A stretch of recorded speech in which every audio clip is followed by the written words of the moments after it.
చెప్తున్నా, ఉపదేశిస్తున్నా, నాకు వింటున్నా మీకు కూడా. ఉపదేశించేది ఎవరు? ఉపదేశిస్తూనే కదా ఇక్కడ. ఉపదేశించే నన్ను కూడా కలిపి, వింటున్న మిమ్మల్ని కూడా కలిపి ఏమంటున్నారంటే, పెదవులతో నన్ను ఇది చేస్తున్నారు కానీ హృదయం దూరంగా ఉంది. అలాగే ఇంకా ఏమంటాడు ఇక్కడ? ఏమన్నారు?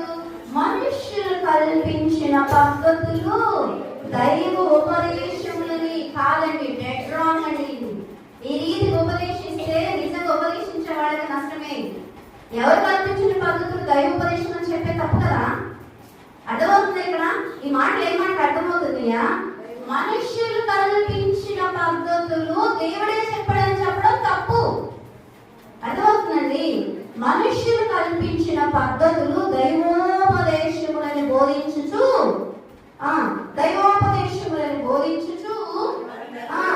వారు నన్ను వ్యర్థముగా.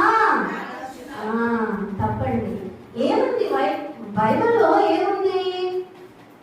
భూమి గతించిన, ఆకాశం గతించిన, పొల్లు కూడా పక్కకి పోదు. ఒక మాట చేర్చడానికి లేదు, ఒక మాట తీయడానికి లేదండి. ఇక్కడ నిలబడినప్పుడు ఆయన ఏ మాట చెప్తున్నాడో ఆ మాట నేను చెప్పాలి.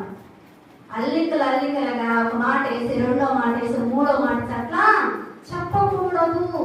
ఆయన చెప్తుంది అదే. వ్యర్థంగా చెప్తే వేస్ట్, అది ఉపయోగం లేదు. నీ లెక్క రాదు, నీ లెక్క రాంగ్ లెక్కలోకి వెళ్ళిపోతుంది. నాకు చెప్పారు, వింటున్నా, మీకు చెప్పారు. మనుషులు కల్పించిన పద్ధతులు అంటే ఏంటి?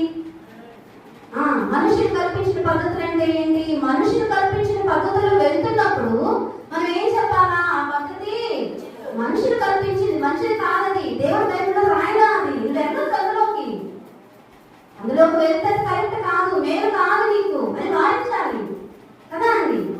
అంతేగాని వాళ్ళని ఏమంటారు, చచ్చిపోస్తారు, లేకపోతే నా గురించి అనుకుంటారేమో, అలా కాదండి. ఆ పద్ధతులు వేరు, అది లోక పద్ధతులు. మనం ఏర్పాటు చేయబడిన వాళ్ళము, వేర్పరచబడిన వాళ్ళము, వెలుగులో